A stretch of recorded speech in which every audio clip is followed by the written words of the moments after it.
നിങ്ങൾ നല്ലൊരു team build ചെയ്യാൻ ട്രൈ ചെയ്തിട്ട് ഫെയിൽ ആയിട്ടുള്ള ഒരു ഫൗണ്ടർ ആണ് എന്നുണ്ടെങ്കിൽ, അല്ലെങ്കിൽ ഒരു ടീമിനെ ബിൽഡ് ചെയ്തുകൊണ്ടിരിക്കുകയും അതിൻ്റെ ചലഞ്ചസിലൂടെ കടന്നു പോവുകയും ചെയ്തുകൊണ്ടിരിക്കുന്ന ഒരു ഫൗണ്ടർ ആണ് എന്നുണ്ടെങ്കിലും ഈ വീഡിയോ നിങ്ങൾക്കുള്ളതാണ്. ഇന്നത്തെ വീഡിയോയിൽ നമ്മൾ ഡിസ്കസ് ചെയ്യുന്നത് ടീം ബിൽഡിങ്ങിൻ്റെ 360 ഡിഗ്രിയിലുള്ള ആസ്പെക്ട്സ് ആണ്. ടീം ബിൽഡിങ്ങിനെ കുറിച്ച് പറയുന്നതിന് മുന്നേ തന്നെ ഞാൻ വേറൊരു കാര്യം പറഞ്ഞു വെക്കട്ടെ. ഒരു സ്റ്റാർട്ടപ്പ് ഫെയിൽ ആവുന്നതിലെ ഏറ്റവും ഇമ്പോർട്ടൻറ്റ് റീസൺ ഞാൻ മുന്നേ ഒരു വീഡിയോയിൽ പരാമർശിച്ചിട്ടുണ്ട്. അത് ക്യാഷ് ഫ്ലോ ആണ്. അപ്പോൾ ക്യാഷ് ഫ്ലോ എന്തുകൊണ്ട് മാനേജ് ചെയ്യാൻ പറ്റുന്നില്ല എന്നുള്ളത് നമ്മൾ വളരെ ഡീറ്റെയിൽ ആയിട്ട് ഒരു വീഡിയോയിൽ പറയുന്നുണ്ട്.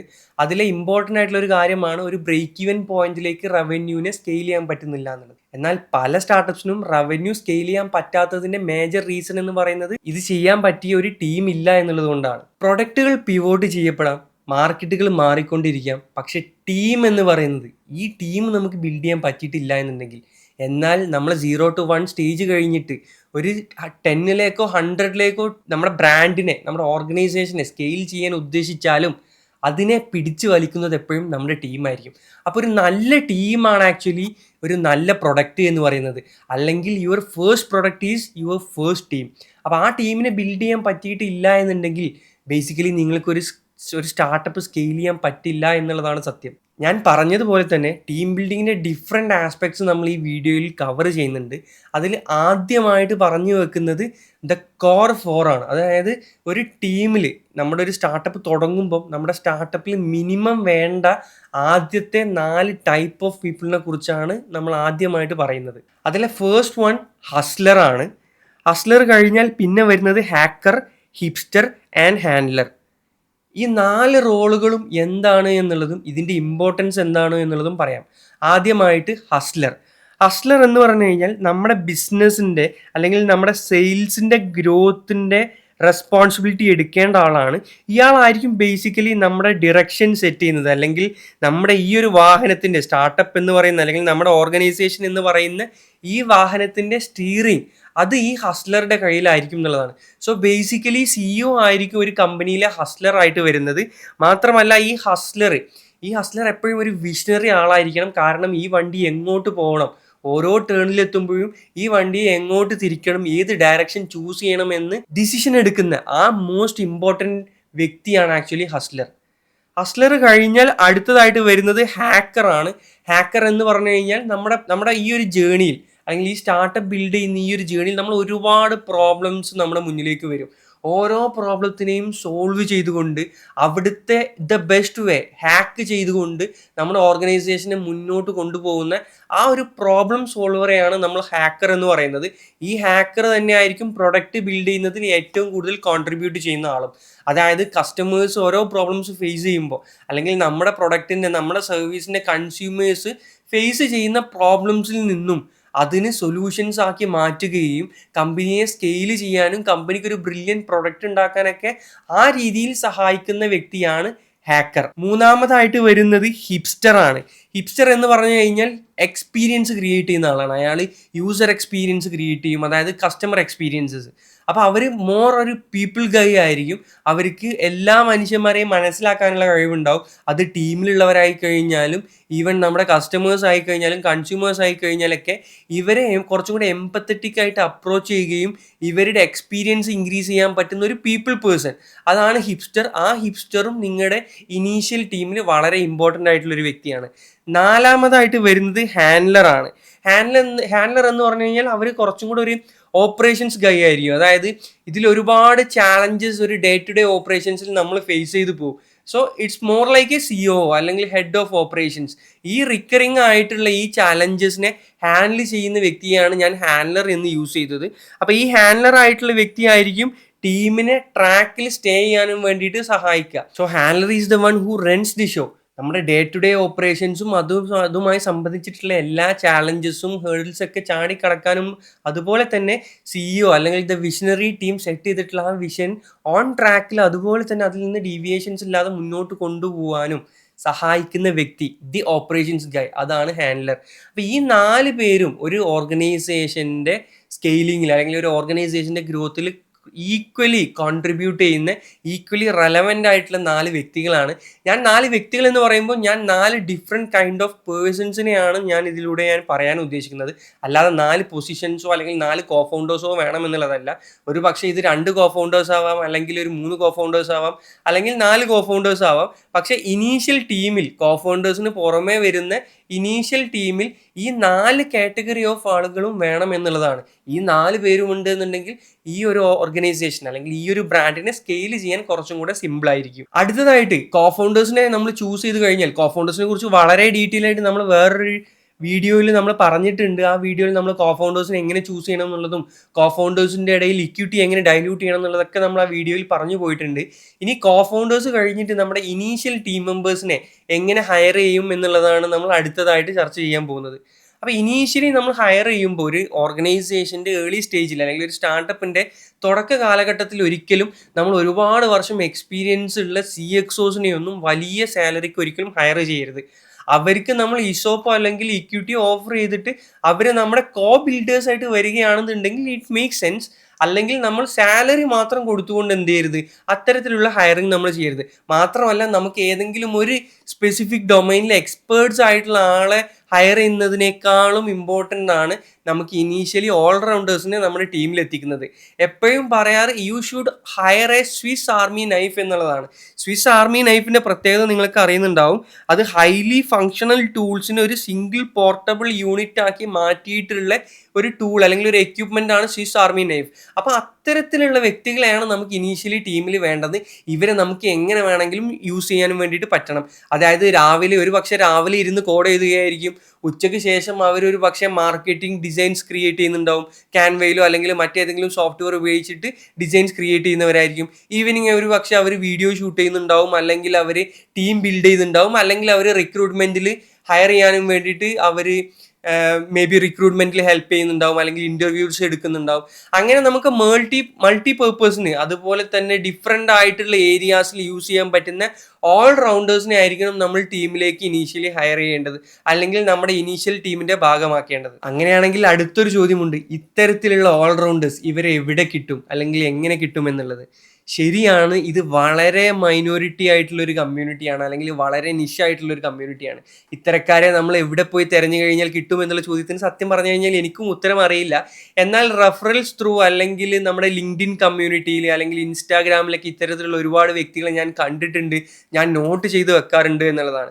സോ ഇത്തരത്തിലുള്ള വ്യക്തികളെ നമ്മൾ പരിചയപ്പെടുമ്പോൾ അല്ലെങ്കിൽ ആരെങ്കിലും നമ്മളെ ഇൻട്രൊഡ്യൂസ് ചെയ്യുമ്പോൾ അല്ലെങ്കിൽ നമ്മൾ സോഷ്യൽ മീഡിയയിലൊക്കെ കാണുമ്പോൾ നമ്മൾ അവരുടെ പ്രൊഫൈൽ കൂടുതൽ ക്ലോസ് ആയിട്ട് വാച്ച് ചെയ്യുക എന്നുള്ളതാണ്. അപ്പോൾ ഇത്തരത്തിലുള്ള ഒരാളെ കണ്ടു കഴിഞ്ഞാൽ ഇവരെ ഹയർ ചെയ്യാനും ബുദ്ധിമുട്ടായിരിക്കും. കാരണം ഇവരുടെ ടാലൻറ്റ് ഓൾറെഡി വേൾഡ് റിയലൈസ് ചെയ്തതായിരിക്കും, അല്ലെങ്കിൽ മറ്റ് ഫൗണ്ടേഴ്സും അത് റിയലൈസ് ചെയ്തതായിരിക്കും. അപ്പോൾ ഇവരൊരു പക്ഷേ ഹയർ സാലറിക്ക് നമുക്കൊരു പക്ഷേ ടീമിലേക്ക് എത്തിക്കാനുള്ള ഒരു കെൽപ്പ് അല്ലെങ്കിൽ ഒരു കാപ്പബിലിറ്റി നമ്മുടെ കമ്പനിക്ക് ഉണ്ടാവില്ല. അപ്പോൾ അങ്ങനെയാണെങ്കിൽ ഇവരെ നമ്മൾ എങ്ങനെ അട്രാക്ട് ചെയ്യണം? അതിനുള്ള ഫസ്റ്റ് സൊല്യൂഷനാണ് വൈ. ഈ വൈ എന്ന് പറയുന്നത് ഇപ്പോഴുള്ള തലമുറയ്ക്ക് എസ്പെഷ്യലി ജെൻസിക്കൊക്കെ വളരെ ഇമ്പോർട്ടൻ്റ് ആണ്. എന്തിന് ഞാൻ നിങ്ങളുടെ കമ്പനിയിൽ വന്ന് ജോയിൻ ചെയ്യണം? ആ വൈ എന്നുള്ള ചോദ്യത്തിന് വളരെ വ്യക്തമായിട്ടുള്ള വളരെ കൺവിൻസിങ് ആയിട്ടുള്ള ഒരു ആൻസർ കൊടുക്കാൻ പറ്റുകയാണ് എന്നുണ്ടെങ്കിൽ അവരെ നിങ്ങൾക്ക് നിങ്ങളുടെ ടീമിലേക്ക് എത്തിക്കാൻ പറ്റും. ഇൻ്റർവെല്ലിൽ അങ്ങനെ ഒരുപാട് പേരെ കൊണ്ടുവരാൻ വേണ്ടിയിട്ട് സാധിച്ചിട്ടുണ്ട് എന്നുള്ളത് ഞാൻ വളരെ അഹങ്കരിക്കുന്ന ഒരു കാര്യമാണ്. അതായത് 2.5 ലക്ഷവും 3 ലക്ഷവും ഒക്കെ സാലറി കിട്ടിക്കൊണ്ടിരുന്നിരുന്ന ഇൻഡസ്ട്രി എക്സ്പേർട്സിനെ അല്ലെങ്കിൽ ഓൾറൗണ്ടേഴ്സിനെ അതിൻ്റെ ഒരു 1/2 അല്ലെങ്കിൽ 1/3 കോസ്റ്റിൽ ഞങ്ങൾക്ക് ടീമിലേക്ക് എത്തിക്കാനും വേണ്ടിയിട്ട് സാധിച്ചിട്ടുണ്ട്. അതിന് ഏറ്റവും കൂടുതൽ ഹെൽപ്ഫുൾ ആയിട്ടുള്ളത് ഈ വൈ തന്നെയാണ്. ആ വ്യക്തി നമ്മുടെ കമ്പനിയിൽ വന്ന് ജോയിൻ ചെയ്ത് കഴിഞ്ഞാൽ നമ്മുടെ കമ്പനിയുടെ വിഷനോടുകൂടി അല്ലെങ്കിൽ ആ വിഷനോടൊപ്പം അവരും എങ്ങനെ ഗ്രോ ചെയ്യും, അല്ലെങ്കിൽ അത് അവരെ എങ്ങനെ ഹെൽപ്ഫുൾ ആക്കും, അല്ലെങ്കിൽ അവർ ഈ കമ്പനിയിൽ വന്ന് ജോയിൻ ചെയ്യുന്നതിൽ അവർക്ക് എന്തൊക്കെയാണ് benefit apart from the monetary benefits V provide, ഇത് കൺവിൻസ് ചെയ്യാൻ പറ്റി കഴിഞ്ഞാൽ ഒരു പരിധി വരെ ഇത്തരക്കാരെ നമുക്ക് ടീമിലേക്ക് എത്തിക്കാനും വേണ്ടിയിട്ട് സാധിക്കും. അതുപോലെ തന്നെ ഇമ്പോർട്ടൻ്റ് ആയിട്ടുള്ള കാര്യമാണ് ദി ബിഗർ പ്രോബ്ലം. അതായത് നമ്മുടെ കമ്പനി നമ്മുടെ പ്രൊഡക്റ്റോ അല്ലെങ്കിൽ നമ്മുടെ സർവീസോ എന്ത് പ്രോബ്ലമാണ് സോൾവ് ചെയ്യുന്നത് എന്നുള്ളത്. ഈ അടുത്ത് ഞാൻ എൻ്റെ വളരെ ക്ലോസ് ഫ്രണ്ട് ആയിട്ടുള്ള അബിൻ എന്ന് പറയുന്നത്, അബിൻ ATP എന്ന് പറയുന്നത് എൻ്റെ ഫ്രണ്ടുമാണ്, എന്നാൽ ഒരു ഫിറ്റ്നസ് ട്രെയിനറുമാണ്. അബിൻ്റെ സ്റ്റാർട്ടപ്പാണ് ATP, ഒരു ഫെംടെക് കമ്പനിയാണ്. ആ കമ്പനിയുടെ ഒരു ഇയർലി മീറ്റപ്പിന് ഞാനൊരു ഗസ്റ്റായിട്ട് പോയപ്പോൾ ഞാൻ അവിടെ ചില വ്യക്തികളുമായിട്ട് സംസാരിക്കുകയുണ്ടായി. അപ്പോൾ അതിലൊരു വ്യക്തി ഷെയർ ചെയ്തിട്ടുള്ള ഒരു കാര്യമുണ്ട്. അതായത് ബേസിക്കലി ATP എന്ന് പറയുന്നത് ഒരു ഫെംടെക് പ്ലാറ്റ്ഫോമാണ്.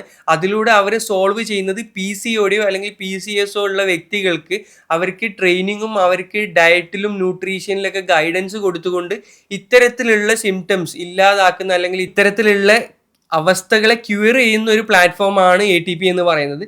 അപ്പോൾ ഇത് ശരിക്ക് ഇന്നത്തെ തലമുറ എടുത്തു കഴിഞ്ഞാൽ അല്ലെങ്കിൽ ഇന്നത്തെ സമൂഹത്തിൽ ഒരുപാട് പേര് ഫേസ് ചെയ്യുന്ന ഒരു പ്രോബ്ലമാണ്. അറ്റ്ലീസ്റ്റ് ഞാൻ മനസ്സിലാക്കുന്നത് ഒരു 70% ഓഫ് വുമണെങ്കിലും PCOD അല്ലെങ്കിൽ PCOS ഫേസ് ചെയ്യുന്നവരാണ്. അപ്പോൾ ഇത്തരത്തിലുള്ളവർക്ക് കുടുംബത്തിൽ അല്ലെങ്കിൽ അവർക്ക് മാനസികമായിട്ട് അല്ലെങ്കിൽ അവർക്ക് സൊസൈറ്റിയിൽ നിന്നുണ്ടാവുന്ന പ്രഷറും അല്ലെങ്കിൽ അതുമൂലം അവർക്ക് ഉണ്ടാവുന്ന മാനസികമായിട്ടുള്ള വിഷമമൊക്കെ ഡയറക്റ്റ്ലി എൻ്റെ എംപ്ലോയീസിൻ്റെ അടുത്തും എൻ്റെ റിലേറ്റീവ്സിൻ്റെ അടുത്തും എൻ്റെ ഫ്രണ്ട്സിൻ്റെ അടുത്തൊക്കെ ഞാൻ കേട്ടിട്ടുണ്ട്, അത് ഞാൻ ഫീൽ ചെയ്തിട്ടുണ്ട്. അപ്പോൾ ഇത് സോഷ്യലി വളരെ റെലവൻ്റ് ആയിട്ടുള്ള ഒരു പ്രോബ്ലമാണ്. സോ ആ പ്രോബ്ലം സോൾവ് ചെയ്യാൻ യൂസ് ചെയ്യുന്ന അല്ലെങ്കിൽ ആ പ്രോബ്ലം സോൾവ് ചെയ്യുന്ന ഒരു പ്ലാറ്റ്ഫോം എന്നുള്ള രീതിയിൽ അത് സോഷ്യലി വളരെ റെലവൻ്റ് ആയിട്ടുള്ളൊരു സ്റ്റാർട്ടപ്പും കൂടെയാണ്. അപ്പോൾ ആ സ്റ്റാർട്ടപ്പിൻ്റെ ചില എംപ്ലോയീസുമായിട്ട് സംസാരിക്കുമ്പോൾ അവർ ആ സ്റ്റാർട്ടപ്പിൽ ജോയിൻ ചെയ്യാൻ അല്ലെങ്കിൽ വേറൊരു സിറ്റിയിൽ നിന്നും മൈഗ്രേറ്റ് ചെയ്തുകൊണ്ട് കോഴിക്കോട് വന്ന് നിന്ന് ആ പ്ലാറ്റ്ഫോമിൻ്റെ ഭാഗമായിട്ട് ജോലി ചെയ്യാൻ അവരുടെ ഈ ഒരു കോഴ്സ് അല്ലെങ്കിൽ അവരുടെ പ്രോബ്ലം അവർ സോൾവ് ചെയ്യുന്ന ഈ ഒരു പ്രോബ്ലവും അതിൻ്റെ റെലവൻസ് എത്രത്തോളമാണ് എന്നുള്ളത് അവരിൽ കൺവിൻസ് ആയി എന്നുള്ളത് എന്നെ ഒരുപാട് ആശ്ചര്യപ്പെടുത്തി. അപ്പോൾ ഇതുപോലെ നമ്മൾ എന്ത് പ്രോബ്ലമാണ് സോൾവ് ചെയ്യുന്നത് എന്നുള്ളതും നമുക്ക് എംപ്ലോയീസിനെ അല്ലെങ്കിൽ ഈ പ്ലേയേഴ്സിനെ ടീമിലേക്ക് അട്രാക്ട് ചെയ്യാനും വേണ്ടിയിട്ട് ഹെൽപ്ഫുൾ ആവും എന്നുള്ളതാണ്. അതുപോലെ ഒരു എംപ്ലോയറിൻ്റെ റെപ്യൂട്ടേഷനും ബ്രാൻഡിങ്ങും ഇതിൽ ഇമ്പോർട്ടൻ്റ് ആണ്. നമ്മുടെ കമ്പനിയിലെ കൾച്ചർ അല്ലെങ്കിൽ ഒരു ഫൗണ്ടർ എന്നുള്ള രീതിയിൽ അല്ലെങ്കിൽ ഒരു CEO എന്നുള്ള രീതിയിൽ അല്ലെങ്കിൽ ഒരു മാനേജർ എന്നുള്ള രീതിയിൽ നമ്മൾ ആസ് എ പേഴ്സൺ അല്ലെങ്കിൽ ഒരു എംപ്ലോയർ എന്നുള്ള രീതിയിൽ നമ്മളെ എങ്ങനെ പോർട്രേ ചെയ്യുന്നു, ആ ബ്രാൻഡിങ് ഇതിൽ ഇമ്പോർട്ടൻ്റ് ആണ്. എനിക്ക് ലിങ്ക്ഡിനിൽ ഒരുപാട് മെസ്സേജസ് വരാറുണ്ട്, സോഷ്യൽ മീഡിയയിലും ഒരുപാട് മെസ്സേജസ് വരാറുണ്ട്. കമ്പനിയിൽ വാക്കൻസി ഉണ്ടോ അല്ലെങ്കിൽ എന്തെങ്കിലും ഓപ്പർച്യൂണിറ്റി ഉണ്ടോ എന്നൊക്കെ ചോദിച്ചിട്ട്. അത് അൺഎംപ്ലോയ്മെൻറ്റ് കാരണം വരുന്ന മെസ്സേജസ് ഉണ്ട്. എന്നാൽ സോഷ്യൽ മീഡിയയിൽ അവർ കണ്ടിട്ടുള്ള ഇൻ്റർവെല്ലിൻ്റെ കൾച്ചറിൽ അവർ കൺവിൻസ്ഡ് ആയിട്ട് അല്ലെങ്കിൽ അവർ അട്രാക്റ്റഡ് ആയിട്ട് എനിക്ക് ഏതെങ്കിലും കാലത്ത് ഒരു ഓപ്പർച്യൂണിറ്റി വരികയാണെങ്കിൽ എന്നെ അറിയിക്കണം എന്ന് പറഞ്ഞിട്ട് മെസ്സേജ് അയക്കുന്നവരുണ്ട്. അത് നമ്മളുടെ കമ്പനിയുടെ പോളിസീസ് അല്ലെങ്കിൽ നമ്മുടെ കമ്പനിയിലെ കൾച്ചർ നമുക്ക് വളരെ കറക്റ്റായിട്ട് ഈ ടാർഗറ്റ് കസ്റ്റമേഴ്സിലേക്ക് അല്ലെങ്കിൽ ഈ ടാർഗറ്റ് കമ്മ്യൂണിറ്റിയിലേക്ക് നമുക്ക് സെല്ല് ചെയ്യാനും മാർക്കറ്റ് ചെയ്യാനും വേണ്ടിയിട്ട് സാധിക്കുന്നത് കൊണ്ടാണ്. അപ്പോൾ ഒരു എംപ്ലോയർ എന്നുള്ള രീതിയിലുള്ള ബ്രാൻഡിങ്ങിലും നമ്മൾ ഫോക്കസ് ചെയ്യേണ്ടതുണ്ട്. ബിക്കോസ് ഒരു എംപ്ലോയർ എപ്പോഴും ഒരു ഇൻബൗണ്ട് മാർക്കറ്ററും കൂടെ ആയിരിക്കണം. അതായത് നമ്മൾ കമ്പനിയിൽ സെയിൽ ക്രിയേറ്റ് ചെയ്യുന്ന അതുപോലെ തന്നെ നമുക്ക് കമ്പനിയിലേക്ക് റിക്രൂട്ട് ചെയ്യേണ്ടതുണ്ട്. രണ്ടും ഒരു കൈൻഡ് ഓഫ് സെല്ലിംഗ് ആണ്. അപ്പോൾ ഒരു ഇൻബൗണ്ട് മാർക്കറ്റർ ആയിക്കഴിഞ്ഞാൽ വളരെ ടാലൻറ്റഡ് ആയിട്ടുള്ള ലെവൽ പ്ലേയേഴ്സ് നമ്മുടെ കമ്പനിയിലേക്ക് ഇങ്ങോട്ട് സീക്ക് ചെയ്യുന്ന രീതിക്ക് നമ്മുടെ കൾച്ചറിനെയും നമ്മുടെ ഓർഗനൈസേഷനെയും ഒരു എംപ്ലോയർ എന്നുള്ള രീതിയിൽ നമ്മൾ ബ്രാൻഡ് ചെയ്തിരിക്കണം. അപ്പോൾ ബ്രാൻഡിങ്ങും വളരെ ഇമ്പോർട്ടൻ്റ് ആണെന്ന് മനസ്സിലായല്ലോ. പിന്നെ മറ്റൊരു കാര്യം കോമ്പൻസേഷൻ ആണ്. നമ്മൾ മോണിറ്ററി ബെനിഫിറ്റ്സ് ഒക്കെ കൊടുക്കുന്നുണ്ടെങ്കിൽ കൂടെ നമ്മൾ ക്രിയേറ്റീവ് ആയിട്ട് എങ്ങനെ കോമ്പൻസേഷൻ കൊടുക്കുക എന്നുള്ളതിൽ നമ്മൾ വർക്ക് ചെയ്യണം. പ്രത്യേകിച്ച് ഇപ്പോഴത്തെ തലമുറക്ക് അവർക്ക് സാലറിയോ അല്ലെങ്കിൽ ഇൻസെൻറ്റീവോ മാത്രം അവരെ മോട്ടിവേറ്റ് ചെയ്യില്ല. നമ്മൾ എങ്ങനെയൊക്കെ ക്രിയേറ്റീവായിട്ട് അവർക്ക് കോമ്പൻസേറ്റ് ചെയ്യാം, ഷോപ്പ് പ്രൊവൈഡ് ചെയ്യാൻ പറ്റുമോ അല്ലെങ്കിൽ വേറെ എന്തൊക്കെ ഫെസിലിറ്റീസ് അവരുടെ ലിവിങ് സ്റ്റൈൽ ഇൻക്രീസ് ചെയ്യുന്ന രീതിക്ക് അല്ലെങ്കിൽ അവരുടെ ലൈഫിൽ കൺവീനിയൻസ് കുറച്ചും കൂടെ കൂട്ടുന്ന രീതിയിൽ എന്തൊക്കെ പേർക്സ് നമുക്ക് കൊടുക്കാൻ പറ്റും, ഇതിലെല്ലാം നമ്മൾ വളരെ ക്രിയേറ്റീവായിട്ട് പുതിയ പോളിസീസ് അല്ലെങ്കിൽ പുതിയ ഇൻസെൻറ്റീവ് സ്ട്രക്ചേഴ്സ് നമ്മൾ കൊണ്ടുവരേണ്ടതുണ്ട്. ഇതും ലെവൽ പ്ലേയേഴ്സിനെ അട്രാക്ട് ചെയ്യാൻ വേണ്ടിയിട്ട് സഹായിക്കും. അപ്പോൾ ഇത്തരം കാര്യങ്ങളാണ് ലെവൽ പ്ലേയേഴ്സിനെ നമുക്ക് കിട്ടാനും വേണ്ടിയിട്ട് നമ്മൾ ചെയ്യേണ്ട കാര്യങ്ങൾ. എന്നാൽ എങ്ങനെ കിട്ടും എന്നുള്ള ചോദ്യത്തിന് ഞാൻ പറഞ്ഞതുപോലെ തന്നെ നമ്മുടെ ചുറ്റുമുള്ള ആൾക്കാരെ നമ്മൾ ഒബ്സർവ് ചെയ്യുക, അതിൽ ഏതൊക്കെ ആൾക്കാരുടെ ഏതൊക്കെ സ്കിൽസ് ഏതൊക്കെ ടാലൻസ് നമ്മുടെ കമ്പനിക്ക് ബെനിഫിഷ്യൽ ആയിരിക്കും എന്നുള്ളത് നമ്മൾ റിയലൈസ് ചെയ്യുക, അവരെ റീച്ച് ഔട്ട് ചെയ്യുക. പിന്നെ എപ്പോഴും ഞാൻ സജസ്റ്റ് ചെയ്യുന്നത് ഏർലി സ്റ്റേജിൽ ഫൗണ്ടേഴ്സിന് സീനിയർ റോളുകളിലേക്ക് ആൾക്കാരെ ഹയർ ചെയ്യാനും വേണ്ടിയിട്ട് ഏറ്റവും ബെസ്റ്റ് സോഴ്സ് എന്ന് പറയുന്നത് റെഫറൽസ് ആണ്. നിങ്ങളുടെ ഫെല്ലോ ഫൗണ്ടേഴ്സിൻ്റെ അടുത്തോ നിങ്ങളുടെ റിലേറ്റീവ്സിൻ്റെ അടുത്തോ നിങ്ങളുടെ ഫ്രണ്ട്സിൻ്റെ അടുത്തോ ഫ്രണ്ട്സിൻ്റെ അടുത്തോ റെഫറൽസിനും വേണ്ടിയിട്ട് ചോദിക്കുക. ഞാൻ നേരത്തെ പറഞ്ഞല്ലോ ഹിപ്സ്റ്റർ, ഹാൻഡ്ലർ, ഹസ്ലർ എന്നൊക്കെ പറഞ്ഞ് ആ സ്കിൽ സെറ്റ്സ് ഉണ്ട് അല്ലെങ്കിൽ അത്തരം ആൾക്കാർക്ക് ഉണ്ടാകുന്ന കുറച്ച് ട്രേഡ്സ് ഉണ്ട്. ആ ട്രേഡ്സ് ഉള്ള വ്യക്തികളെ അറിയോ എന്നുള്ളത് നിങ്ങളുടെ സർക്കിളിൽ ചോദിക്കുക. എന്നിട്ട് റെഫറൽസ് ത്രൂ ഹയർ ചെയ്യുക. എപ്പോഴും ഞങ്ങളുടെ കമ്പനിയിൽ ഏറ്റവും കൂടുതൽ റിറ്റൻഷൻ വന്നിട്ടുള്ളത് റെഫറൽസ് ത്രൂ ഉള്ള ഹയറിങ്ങുകളാണ്. അപ്പോൾ എപ്പോഴും റെഫറൽസ് ത്രൂ തന്നെ ഇനീഷ്യലി ഉള്ള ആളുകളെ ഹയർ ചെയ്യാനും വേണ്ടിയിട്ട് ശ്രദ്ധിക്കുക. അത് കുറച്ചും കൂടെ റിറ്റൻഷൻ ഇൻക്രീസ് ചെയ്യാനും കുറച്ചും കൂടെ സക്സസ് റേറ്റ് ഇൻക്രീസ് ചെയ്യാനും വേണ്ടിയിട്ട് ഹെൽപ്ഫുൾ ആയിരിക്കും. മറ്റൊരു കാര്യം എനിക്ക് ഇതിൻ്റെ കൂടെ തന്നെ സൂചിപ്പിക്കാനുള്ളത് ഹയറിംഗ് ഈസ് ജസ്റ്റ് 10% എന്നുള്ളതാണ്. ബാക്കി 90%ഉം നേർച്ചറിങ് ആണ്. And for nurturing you need a better environment അല്ലെങ്കിൽ മോസ്റ്റ് സ്യൂട്ടബിൾ എൻവയോൺമെൻറ്റ്. അപ്പോൾ എന്താണ് എൻവയോൺമെൻറ്റ് ചോദിച്ചു കഴിഞ്ഞാൽ എൻവയോൺമെൻറ്റ് എന്ന് പറഞ്ഞു കഴിഞ്ഞാൽ കൾച്ചറാണ്. കൾച്ചറിനെ കുറിച്ച് സംസാരിക്കുമ്പോൾ എനിക്ക് നിങ്ങളോട് സജസ്റ്റ് ചെയ്യാനുള്ള ഒരു ബുക്ക് ഉണ്ട് കൾച്ചർ റിലേറ്റഡ് ആയിട്ടുള്ളത്. അത് മറ്റേതുമല്ല, നോ റൂൾസ് എന്ന് പറയുന്ന ബുക്കാണ്. അത് എറിൻ മേയറും റീഡ് ഹാസ്റ്റിങ്സും ചേർന്ന് എഴുതിയിട്ടുള്ള ബുക്കാണ്. നെറ്റ്ഫ്ലിക്സിൻ്റെ കൾച്ചറിനെ സൂചിപ്പിച്ചിട്ടുള്ള അല്ലെങ്കിൽ നെറ്റ്ഫ്ലിക്സിലെ പോളിസീസും അവിടുത്തെ കൾച്ചറും അവിടുത്തെ എൻവയോൺമെൻറ്റും എങ്ങനെ ബിൽഡ് ചെയ്തു എന്നുള്ളത് വളരെ ഡീറ്റെയിൽ ആയിട്ട് പറയുന്ന ഒരു ബുക്കാണ് നോ റൂൾസ്. ആ ബുക്കിൽ കൾച്ചറിന് 2 കോർ പില്ലേഴ്സ് എന്താണെന്നുള്ളത് സൂചിപ്പിക്കുന്നുണ്ട്. അതിൽ 2 ആദ്യത്തേത് ഫ്രീഡവും രണ്ടാമത്തേത് റെസ്പോൺസിബിലിറ്റിയുമാണ്. അതായത് നമ്മുടെ ടീമിന് നമ്മൾ കൊടുക്കുന്ന ഓട്ടോണമി, ആ ഓട്ടോണമിയിലൂടെ അവർ ബിൽഡ് ചെയ്യുന്ന റെസ്പോൺസിബിലിറ്റി അല്ലെങ്കിൽ അവർക്ക് ഉണ്ടാവേണ്ട റെസ്പോൺസിബിലിറ്റി, ഇതിനെക്കുറിച്ച് വളരെ ഡീറ്റെയിൽ ആയിട്ട് പറയുന്ന ഒരു പുസ്തകമാണ്. നിങ്ങളത് വായിച്ചിട്ടില്ലെങ്കിൽ നിങ്ങൾ തീർച്ചയായിട്ടും വായിച്ചിരിക്കേണ്ട ഒരു പുസ്തകമാണ്. ആ പുസ്തകത്തിൽ അവർ പറയുന്ന മറ്റൊരു കാര്യം കൂടി ഉണ്ട്, we are a team, we are not a family എന്നുള്ളത്. ഇത് വളരെ സ്ട്രോങ് ആയിട്ടുള്ള വളരെ ക്രൂഷ്യൽ ആയിട്ടുള്ള ഒരു പോയിന്റും കൂടെയാണ്. പല ഫൗണ്ടേഴ്സിനും പല സീനിയർ ടീമിനും പറ്റുന്ന ഒരു മിസ്റ്റേക്കും കൂടെയാണ്. അവരവരുടെ ടീമിനെ അവർ ഫാമിലി ആയിട്ട് കാണും അല്ലെങ്കിൽ ഫാമിലി എന്ന് വിളിക്കും. ഈ ഫാമിലി എന്ന് പറയുമ്പോൾ അവിടെ ഉണ്ടാവുന്ന ഒരു ബുദ്ധിമുട്ട് എന്താണെന്ന് വെച്ച് കഴിഞ്ഞാൽ, ഫാമിലി എന്ന് പറയുന്നത് ഒരു റെസ്പോൺസിബിലിറ്റി ആണെങ്കിൽ കൂടെ അതൊരു ലയബിലിറ്റിയും കൂടെയാണ്. എന്നാൽ ടീം എന്ന് പറഞ്ഞു കഴിഞ്ഞാൽ അത് ഒരുപാട് മെമ്പേഴ്സുള്ള ഒരു ടീമാണ്. അതിൽ ഈക്വൽ റെസ്പോൺസിബിലിറ്റി ഉണ്ട്, ഈക്വൽ ലയബിലിറ്റി ഉണ്ട്. ആ ടീം എന്ന് പറയുന്നത് അതിനൊരു വിന്നിങ് ടീമായിട്ട് മാറ്റാൻ കുറച്ചും കൂടി ഈസിയാണ്. എന്നാൽ ഫാമിലി എന്ന് പറഞ്ഞു കഴിഞ്ഞാൽ അത് ഭയങ്കര ബുദ്ധിമുട്ടാണ്. അതിൽ നമുക്ക് റെസ്പോൺസിബിലിറ്റിയോട് കൂടെ തന്നെ ഒരു ലയബിലിറ്റിയും കൂടെ വരുന്നുണ്ട്. അതിൽ ഓരോ മെമ്പേഴ്സും ലയബിലിറ്റി ആയി മാറും. അതൊരു ഫാമിലി ആയിട്ട് നമ്മൾ കണ്ടു തുടങ്ങുന്ന മൊമെന്റ് മുതൽ. അതായത് ഒരാൾ പെർഫോമിംഗ് അല്ല എന്നുണ്ടെങ്കിൽ നമ്മൾ അവരെ ഫയർ ചെയ്യേണ്ടതുണ്ട്, അല്ലെങ്കിൽ അവർക്ക് മറ്റൊരു ഓപ്പർച്യൂണിറ്റി കൊടുക്കേണ്ടതുണ്ട്. അല്ലെങ്കിൽ അവർക്ക് ഷൈൻ ചെയ്യാൻ പറ്റുന്നില്ല എന്നുണ്ടെങ്കിൽ മേ ബി ഈ പ്ലാറ്റ്ഫോമിന്റെ കുഴപ്പമായിരിക്കും, അല്ലെങ്കിൽ അവരിയ്ക്കുന്ന റോളിന്റെ കുഴപ്പമായിരിക്കും, അല്ലെങ്കിൽ അവരുടെ സ്കില്ലിന്റെ കുഴപ്പമായിരിക്കും. ഏത് തന്നെയാണെന്നുണ്ടെങ്കിലും അവരെ ഫയർ ചെയ്യുകയും അവരെ പറഞ്ഞ് മനസ്സിലാക്കുകയും അവർക്ക് നല്ലൊരു എക്സിറ്റ് കൊടുക്കുകയും, എന്നാൽ അവർക്ക് എന്ത് സ്കില്ല് അക്വയർ ചെയ്ത് കഴിഞ്ഞാൽ നാളെ മറ്റൊരു കമ്പനിയിൽ ഷൈൻ ചെയ്യുക എന്നുള്ളത് ഒരു എംപ്ലോയി എന്നുള്ള രീതിക്ക് നമ്മൾ ഗൈഡ് ചെയ്യേണ്ടതുണ്ട്. എസ്പെഷ്യലി ഫ്രഷേഴ്സ് ആണ് എന്നുണ്ടെങ്കിൽ, അല്ലെങ്കിൽ അവരുടെ ഏത് സ്കില്ല്, ഏത് ട്രേഡ്സിലാണ് അവരിനി കൂടുതൽ വർക്ക് ചെയ്യേണ്ടത്, ഇതെല്ലാം നമ്മൾ പറഞ്ഞു കൊടുക്കേണ്ടതുണ്ട്. മേ ബി അവർക്ക് ഈ ഒരു ഓർഗനൈസേഷനിൽ നിന്ന് മാറി മറ്റൊരു ഓർഗനൈസേഷനിൽ എത്തുമ്പോഴായിരിക്കും അവർക്ക് കൂടുതൽ പെർഫോം ചെയ്യാൻ പറ്റുക. അപ്പോൾ അതൊരു എംപത്തറ്റിക്, ഒരു മ്യൂച്വൽ വാല്യൂ അഡീഷൻ എന്നുള്ള രീതിയിൽ അത്തരം ആൾക്കാരെ നമ്മൾ ഫയർ ചെയ്യേണ്ടതുണ്ട്. പക്ഷെ ഒരു ഫാമിലി ആണെന്നുണ്ടെങ്കിൽ ഫയറിങ് വളരെ ഡിഫിക്കൽട്ടി ആയിരിക്കും. അപ്പം we are a team, we are not a family എന്നുള്ളത് ഈ പുസ്തകത്തിൽ വളരെ ഡീറ്റെയിൽ ആയിട്ട് പറയുന്ന ഒരു സ്ട്രോങ് സ്റ്റേറ്റ്മെന്റ് ആണ്. ഇത് പേഴ്സണലി ഞാനും ഒരുപാട് പ്രൊമോട്ട് ചെയ്യുന്ന, ഞാനും സജസ്റ്റ് ചെയ്യുന്ന, ഞാനും ഒരുപാട് വിശ്വസിക്കുന്ന ഒരു തീസിസും കൂടിയാണ്. അപ്പോൾ ഞാൻ നേരത്തെ പറഞ്ഞു 10% മാത്രമാണ് ഹയറിങ്, ബാക്കി 90% നേർച്ചറിങ് ആണ് എന്നുള്ളത്. അപ്പോൾ സ്വാഭാവികമായിട്ടും നിങ്ങളുടെ മനസ്സിലൊരു ചോദ്യം ഉണ്ടാവും, എങ്ങനെയാണ് ടാലൻസിനെ നേർച്ചർ ചെയ്യുക എന്നുള്ളത്. അപ്പോൾ ടാലൻസിനെ നേർച്ചർ ചെയ്യാൻ ഡിഫറെൻറ്റ് വേസ് ഉണ്ട്. അതിൽ കുറച്ച് കോർ ആയിട്ടുള്ള, ഞാൻ എക്സ്പീരിയൻസ് ചെയ്തിട്ടുള്ള, ഞാൻ ഓൾറെഡി എനിക്ക് പരിചയമുള്ള കുറച്ച് കോൺസെപ്റ്റ്സ് മാത്രമാണ് ഞാൻ പറയുന്നത്. അതിൽ ആദ്യത്തേത്, നിങ്ങൾ ഒരു മാനേജർ എന്നുള്ള രീതിയിൽ, അല്ലെങ്കിൽ ഒരു ഫൗണ്ടർ ആണെങ്കിൽ, അല്ലെങ്കിൽ ഒരു CEO ആണെന്നുണ്ടെങ്കിൽ നിങ്ങൾ ടാലൻറ്റ് മാഗ്നറ്റ്സ് ആയിട്ട് മാറണം എന്നുള്ളതാണ്. അപ്പോൾ ടാലൻറ്റ് മാഗ്നറ്റ് എന്ന് പറഞ്ഞു കഴിഞ്ഞാൽ എന്താണ്? ടാലൻസിനെ നിങ്ങൾക്ക് അട്രാക്ട് ചെയ്യാൻ പറ്റണം. അപ്പോൾ ടാലൻസിനെ അട്രാക്ട് ചെയ്യുക അല്ലെങ്കിൽ ഒരു ടാലൻറ്റ് മാഗ്നറ്റ് ആവുക എന്ന് പറയുന്നത് ഓരോ മാനേജേഴ്സിനും, ഓരോ സീനിയർ എംപ്ലോയീസിനും, ഈവൻ ടീം ലീഡേഴ്സ്, നിങ്ങളൊരു ലീഡർ ആണെന്നുണ്ടെങ്കിൽ, ഫൗണ്ടർ ആവട്ടെ, സീനിയർ മാനേജർ ആവട്ടെ, ടീം ലീഡ് ആവട്ടെ, നിങ്ങളൊരു ലീഡർ ആണെന്നുണ്ടെങ്കിൽ നിങ്ങളൊരു ടാലൻറ്റ് മാഗ്നറ്റ് ആയിരിക്കണം എന്നുള്ളതാണ്. അതായത് ഏതൊരു ടീമിലും ഏതൊരു ഓർഗനൈസേഷനിലുള്ള വ്യക്തികൾക്കും നിങ്ങളുടെ കൂടെ വന്ന് വർക്ക് ചെയ്യാനും വേണ്ടിയിട്ട് സാധിക്കണം. അപ്പോൾ നിങ്ങൾ അത്തരത്തിലൊരു ലീഡർ ആണോ, അത്തരത്തിലൊരു മാനേജർ ആണോ, അത്തരത്തിലൊരു ഫൗണ്ടർ ആണോ എന്നുള്ളത് നിങ്ങൾ സ്വയം വിലയിരുത്തണം. എന്നിട്ട് വിലയിരുത്തിയിട്ട് നിങ്ങൾ എന്ത് ചെയ്യണം? നിങ്ങളുടെ ടീമിൻ്റെ അടുത്ത് തന്നെ ഫീഡ്ബാക്ക് ചോദിക്കണം. നിങ്ങൾ എത്തരത്തിലുള്ള ലീഡേഴ്സിനെയാണ് നിങ്ങൾ നോക്കുന്നത്, എങ്ങനെയൊക്കെ ആയിക്കഴിഞ്ഞാൽ അത് അവർക്ക് കൂടുതൽ അട്രാക്റ്റീവ് ആവും എന്നുള്ളത് നിങ്ങൾ ഡിവൈസ് ചെയ്യണം, നിങ്ങൾ അത് കണ്ടുപിടിക്കണം. അപ്പോൾ ഒരു ടാലൻറ്റ് മാഗ്നറ്റ് ആവുക എന്ന് പറയുന്നത് ഭയങ്കര ഇമ്പോർട്ടൻ്റ് ആണ്. കാരണം ആ ടാലൻറ്റ് മാഗ്നറ്റ് നിങ്ങൾ ആവുന്നതിലൂടെ നിങ്ങൾ ക്രിയേറ്റ് ചെയ്യുന്ന ഒരു എൻവയോൺമെൻറ്റ് ഉണ്ട്.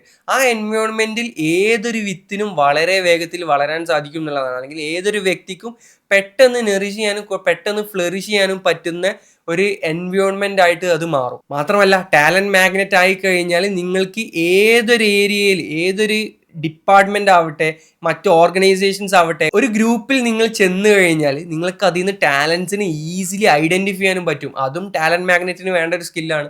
അപ്പൊ അത്തരത്തിൽ എല്ലായിടത്തും നിങ്ങൾ എവിടെ പോയി കഴിഞ്ഞാലും അവിടെ ടാലൻസിനെ ഐഡന്റിഫൈ ചെയ്യുന്ന ഒരു മെന്റാലിറ്റി അല്ലെങ്കിൽ അതിനൊരു ട്രെയിറ്റ് ആയിട്ട് നിങ്ങൾ നിങ്ങളുടെ ഉള്ളിൽ വളർത്തുക. എന്നിട്ട് വേറെ you go, you try finding some talents over there.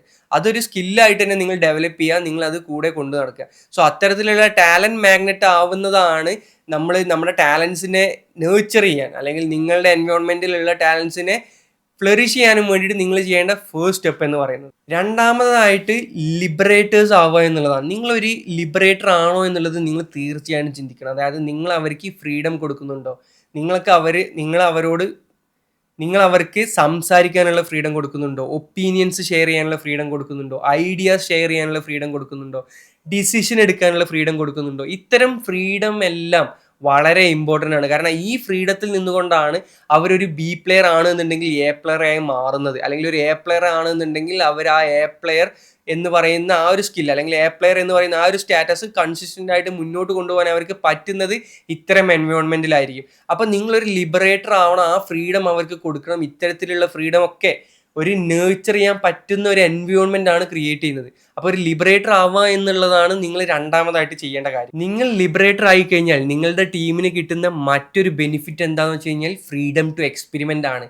എപ്പോഴും എക്സ്പെരിമെൻറ്റ്സ് ആണ് ഇന്നോവേഷൻസ് കൊണ്ടുവരുന്നത്. അപ്പോൾ ഫ്രീഡം ടു എക്സ്പെരിമെൻറ്റിനെ ഇല്ലാതാക്കി കഴിഞ്ഞാൽ എന്ത് സംഭവിക്കും? ഇന്നോവേഷൻ ഇല്ലാതാവും, അല്ലെങ്കിൽ നിങ്ങൾ തന്നെ ഇന്നോവേഷനെ നിങ്ങളുടെ ഓർഗനൈസേഷനിൽ കില്ല് ചെയ്യും. അപ്പോൾ ലിബറേറ്റർ ആവുക എന്ന് പറയുന്നത് എത്രത്തോളം ഇമ്പോർട്ടൻ്റ് ആണെന്ന് നിങ്ങൾക്ക് മനസ്സിലായിട്ടുണ്ടാവും.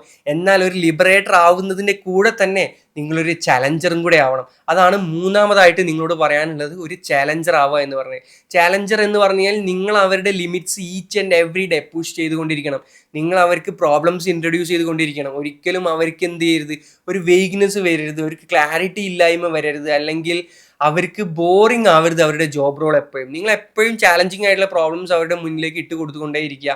അതിന് അവരുടെ കൂടെ നിന്നുകൊണ്ട് തന്നെ സോൾവ് ചെയ്യാനും വേണ്ടിയിട്ട് അവരെ ഹെൽപ്പ് ചെയ്യുക. ഇങ്ങനെ ഒരു ചാലഞ്ചിങ് എൻവയോൺമെൻറ്റ് ക്രിയേറ്റ് ചെയ്യുന്നത് അവരെ പുതിയ പുതിയ എക്സ്പെരിമെൻറ്റ്സ് ട്രൈ ഔട്ട് ചെയ്യാനും ഇന്നോവേഷൻസ് ക്രിയേറ്റ് ചെയ്യാനും അതുപോലെ തന്നെ ഡിസിഷൻ മേക്കേഴ്സ് ആവാനും വേണ്ടിയിട്ട് ഹെൽപ്പ് ചെയ്യും എന്നുള്ളതാണ്. അപ്പോൾ ഡിസിഷൻ മേക്കർ ആവുക എന്ന് പറയുന്നത് ഒരു ടാലൻറ്റിനെ സംബന്ധിച്ച് ഏറ്റവും ക്രൂഷ്യൽ ആയിട്ടുള്ള സ്കില്ലാണ്. ആ ഒരു ടാലൻറ്റിനെ നമ്മൾ നേർച്ചർ ചെയ്യുമ്പോൾ നമ്മൾ അവരെ നല്ല ഡിസിഷൻ മേക്കേഴ്സ് ആവാനും വേണ്ടിയിട്ട് ട്രെയിൻ ചെയ്യേണ്ടതും കൂടെ ഉണ്ട്. അതിനുള്ള ഏറ്റവും ഈസിയസ്റ്റ് വേ ആണ് നിങ്ങളൊരു ചാലഞ്ചർ ആവുക എന്നുള്ളത്. ഒരു ചാലഞ്ചർ ആവുന്നതിലൂടെ നിങ്ങൾ അവരുടെ മുന്നിൽ വരുന്ന പ്രോബ്ലംസിൻ്റെ ഡിഫറെൻറ്റ് ആംഗിൾസും അതിനെ പുതിയ പുതിയ വഴിയിലൂടെ ഫ്രെയിം ചെയ്തിട്ട് അവരുടെ മുന്നിലേക്ക് എത്തിക്കുക. അങ്ങനെ അവരെ ഈച്ച് ആൻഡ് അവരുടെ ലിമിറ്റ്സ് പുഷ് ചെയ്തുകൊണ്ടിരിക്കുക. നാലാമതായിട്ട് നിങ്ങൾ ചെയ്യേണ്ട കാര്യം, നിങ്ങൾ ഡിബേറ്റ് മേക്കേഴ്സ് ആവണം എന്നുള്ളതാണ്. നമ്മളൊരു മീറ്റിങ്ങിന് കയറി കഴിഞ്ഞാൽ ആ മീറ്റിങ്ങിൽ നമ്മൾ സംസാരിക്കുകയും ബാക്കിയുള്ളവരെല്ലാവരും സംസാരിക്കാതെ നമ്മൾ ലിസൺ ചെയ്തിരിക്കുകയാണെന്നുണ്ടെങ്കിൽ ബേസിക്കലി അതൊരു മീറ്റിംഗ് അല്ല, അതൊരു സ്പീച്ചാണ്. നിങ്ങൾ ഒരിക്കലും അത്തരത്തിലുള്ള മീറ്റിങ്സ് അല്ലെങ്കിൽ അത്തരത്തിലുള്ള ഗ്യാതറിങ്സിനെ എൻ്റർടൈൻ ചെയ്യരുത്. ഒരു മീറ്റിംഗ് റൂമിൽ സൈലൻസ് ഉണ്ട് എന്നുണ്ടെങ്കിൽ ആ സൈലൻസ് ആണ് ആ ഓർഗനൈസേഷനിലെ ഏറ്റവും എക്സ്പെൻസീവ് ആയിട്ടുള്ള കാര്യം. ഇത് നിങ്ങൾ എഴുതി വെച്ചോ, നിങ്ങൾക്ക് നിങ്ങളുടെ ബിസിനസ് സ്കെയിൽ ചെയ്യുമ്പോൾ ഇതിൻ്റെ ഇമ്പോർട്ടൻസ് എത്രത്തോളമാണെന്നുള്ളത് മനസ്സിലാവും. Silence is the most expensive thing in an organisation. ഒരിക്കലും നമുക്ക് സൈലൻ്റ് ആയിട്ടുള്ള എംപ്ലോയീസ് അല്ല നമുക്ക് വേണ്ടത്, സൈലൻ്റ് ആയിട്ടുള്ള ടീം മെമ്പേഴ്സിനല്ല നമുക്ക് വേണ്ടത്. നമുക്ക് ഡിബേറ്റ് ചെയ്യുന്ന, കോൺവേഴ്സ് ചെയ്യുന്ന, അഭിപ്രായങ്ങളോട് മല്ലിടുന്ന ആൾക്കാരെയാണ്, ഒപ്പീനിയൻസിനെ ഒപ്പോസ് ചെയ്യുകയും ഒപ്പീനിയൻസിനെ ക്വസ്റ്റ്യൻ ചെയ്യുന്ന ആൾക്കാരാണ് നമ്മുടെ ഓർഗനൈസേഷനിൽ നമുക്ക് വേണ്ടത്. അപ്പോൾ നമ്മളൊരു ടീമിനെ ഡെവലപ്പ് ചെയ്യുമ്പോൾ നമ്മൾ പറയുന്നതെല്ലാം അനുസരിക്കുന്ന ഒരു ടീമായിട്ട് മാത്രം അവരെ ഡെവലപ്പ് ചെയ്തത് കൊണ്ട് കാര്യമില്ല. അവരെ ക്വസ്റ്റ്യൻ ചോദിക്കാനും നമ്മളെ ക്വസ്റ്റ്യൻ ചെയ്യാനും വേണ്ടിയിട്ട് അവരെ നമ്മൾ മോട്ടിവേറ്റ് ചെയ്യണം. അതിന് വേണ്ടിയിട്ട് നമ്മൾ അവരെ ട്രെയിൻ ചെയ്യണം. അപ്പോൾ ഒരു ടോപ്പിക്ക് നമ്മളൊരു ടാബിളിലേക്ക് വെച്ച് കഴിഞ്ഞാൽ, അല്ലെങ്കിൽ ഒരു മീറ്റിങ്ങിലേക്ക് വെച്ച് കഴിഞ്ഞാൽ ആ ടോപ്പിക്കിൽ എല്ലാവരും ഒപ്പീനിയൻസ് പറയുകയും ആ ഒപ്പീനിയൻസിനെ നമ്മളൊരു യുണൈറ്റ് ചെയ്തുകൊണ്ട് ഒരു ഫൈനൽ പോയിന്റിലേക്ക് എത്തിക്കുകയും ചെയ്യണം. ഈ ഒരു പ്രോസസ്സ് നിങ്ങൾ ട്രെയിനിങ്ങിലൂടെ മാത്രം ക്രിയേറ്റ് ചെയ്യാൻ പറ്റുന്ന ഒരു കാര്യമാണ്, അല്ലെങ്കിൽ ട്രെയിനിങ്ങിലൂടെ മാത്രം നിങ്ങൾ ഇംപ്ലിമെൻറ്റ് ചെയ്യേണ്ട ഒരു കാര്യമാണ്. അപ്പോൾ ഇതിനും വേണ്ടിയിട്ടുള്ള ഒരു എൻവയോൺമെൻറ്റ് നിങ്ങൾ ക്രിയേറ്റ് ചെയ്യണം. അപ്പോൾ നിങ്ങളെപ്പോഴും ഡിബേറ്റ് മേക്കേഴ്സ് ആയിരിക്കണം, അല്ലാതെ സൈലൻസ് മേക്കേഴ്സ് അല്ല. ബാക്കിയുള്ളവരുടെ ഒപ്പീനിയൻസിനെ തച്ചുടച്ചുകൊണ്ട് അല്ലെങ്കിൽ ബാക്കിയുള്ളവരുടെ എക്സ്പ്രഷൻസിനെ ഇല്ലാതാക്കിക്കൊണ്ടുള്ള ഒരു ലീഡർ ഒരിക്കലും നിങ്ങൾ ആവരുത്. നിങ്ങൾ ഡിബേറ്റ് മേക്കേഴ്സ് ആവണം എന്നുള്ളതാണ്. ആൻഡ് ദ ഫൈനൽ വൺ, അഞ്ചാമത്തെ കാര്യം, നിങ്ങൾ ഇൻവെസ്റ്റേഴ്സ് ആവണം എന്നുള്ളതാണ്. സ്റ്റാർട്ടപ്പ് ഫൗണ്ടേഴ്സ് എന്നുള്ള രീതിയിൽ നിങ്ങൾക്ക് എല്ലാവർക്കും അറിയാം എന്താണ് ഇൻവെസ്റ്റർ, എന്താണ് ഇൻവെസ്റ്റ്മെൻറ്റ് എന്നുള്ളത്. ഇൻവെസ്റ്റർ എന്ന് പറഞ്ഞു കഴിഞ്ഞാൽ നമ്മളെ വിശ്വസിച്ച്, നമ്മുടെ ഐഡിയയെ വിശ്വസിച്ച് നമ്മളിൽ എന്തൊക്കെയോ ഇൻവെസ്റ്റ് ചെയ്യുന്നവരാണ്. അത് മേ ബി എമൗണ്ട് ആയിരിക്കാം, ഒരു ക്യാഷ് ആയിരിക്കാം, അല്ലെങ്കിൽ മറ്റെന്തെങ്കിലും രീതിയിലുള്ള സ്ട്രാറ്റജിക് ഇൻവെസ്റ്റ്മെന്റ്സ് ആയിരിക്കാം. പക്ഷേ നമ്മളെന്ന് പറയുന്ന വ്യക്തികളെ അല്ലെങ്കിൽ നമ്മളുടെ ഐഡിയയെ, നമ്മുടെ ഓർഗനൈസേഷനെ വിശ്വസിച്ചാണ് അവരത് ഇൻവെസ്റ്റ് ചെയ്യുന്നത്. ഇൻവെസ്റ്റ് ചെയ്ത് കഴിഞ്ഞാൽ പിന്നെ അവരെന്ത് ചെയ്യുന്നില്ല, നമ്മളെ മൈക്രോ മാനേജ് ചെയ്യാൻ വരുന്നില്ല. അത് നമ്മൾ ബിൽഡ് ചെയ്യും, നമ്മൾ സ്കെയിൽ ചെയ്യും, നമ്മൾ ROI കൊടുക്കും എന്നുള്ളൊരു വിശ്വാസത്തിന്റെ പുറത്താണ് അവരത് ഇൻവെസ്റ്റ് ചെയ്യുന്നത്.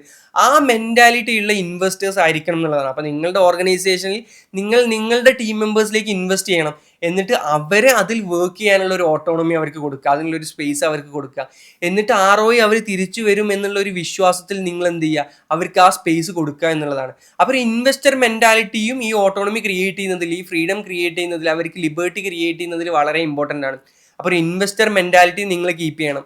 ഇങ്ങനെ ഇൻവെസ്റ്റർ മെന്റാലിറ്റിയോട് കൂടി തന്നെ ഒരു കൾച്ചർ ബിൽഡ് ചെയ്യുകയും എംപ്ലോയീസിന് ആ സ്പേസ് കൊടുക്കുകയും ചെയ്യുന്നതിലൂടെ റവല്യൂഷൻസ് ക്രിയേറ്റ് ചെയ്തിട്ടുള്ള ഒരുപാട് സ്റ്റാർട്ടപ്സ്, ഒരുപാട് MNCs ഉണ്ട്. അതിൽപ്പെട്ട ഒരു ഉത്തമ ഉദാഹരണമാണ് ഗൂഗിൾ എപ്പോഴും അവരുടെ കമ്പനി ഒരു 20% ടൈം പോളിസി വെച്ചിരുന്നു. അതായത് 20% ഓഫ് ദി ടൈം അവർക്ക് പേഴ്സണൽ പ്രൊജക്ട്സിലേക്ക് ഇൻവെസ്റ്റ് ചെയ്യാം. അത്തരം പേഴ്സണൽ പ്രൊജക്ട്സിലേക്കുള്ള ഇൻവെസ്റ്റ്മെന്റ് അല്ലെങ്കിൽ പേഴ്സണൽ പ്രൊജക്ട്സിലേക്ക് അവരുടെ ടീം മെമ്പേഴ്സ് അവരുടെ ശ്രദ്ധ കൊടുത്തത് കൊണ്ട്, അല്ലെങ്കിൽ അവരുടെ എഫേർട്ടും എക്സ്പീരിയൻസും സ്കില്ലും കൊടുത്തത് കൊണ്ട് ഉണ്ടായിട്ടുള്ള പ്ലാറ്റ്ഫോംസ് ആണ് ഗൂഗിൾ ആഡ്സെൻസും ജിമെയിലും ഈവൻ ഗൂഗിൾ മാപ്സ് വരെ. അപ്പോൾ അത്തരത്തിലുള്ള ഇന്നോവേഷൻസ് കമ്പനിയിലേക്ക് കൊണ്ടുവരാനും അത്തരത്തിലുള്ള കോൺട്രിബ്യൂഷൻസ് കൊണ്ടുവരാനും ഈ ഒരു ഇൻവെസ്റ്റർ മെന്റാലിറ്റി നിങ്ങളെ സഹായിക്കും എന്നുള്ളതാണ്.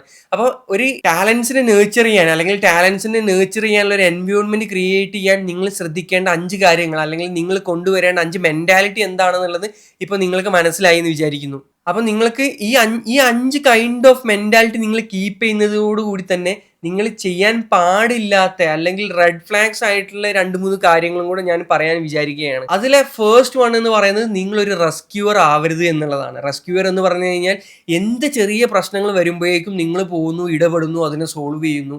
അങ്ങനെ ഒരു റെസ്ക്യൂവർ ആവുന്നതിലൂടെ ഇവർക്ക് ഇവരുടെ റെസ്പോൺസിബിലിറ്റി, അല്ലെങ്കിൽ ഇവർക്ക് ഇവരുടെ കഴിവിലുള്ള വിശ്വാസമായിരിക്കും ഇല്ലാതാവുന്നത്.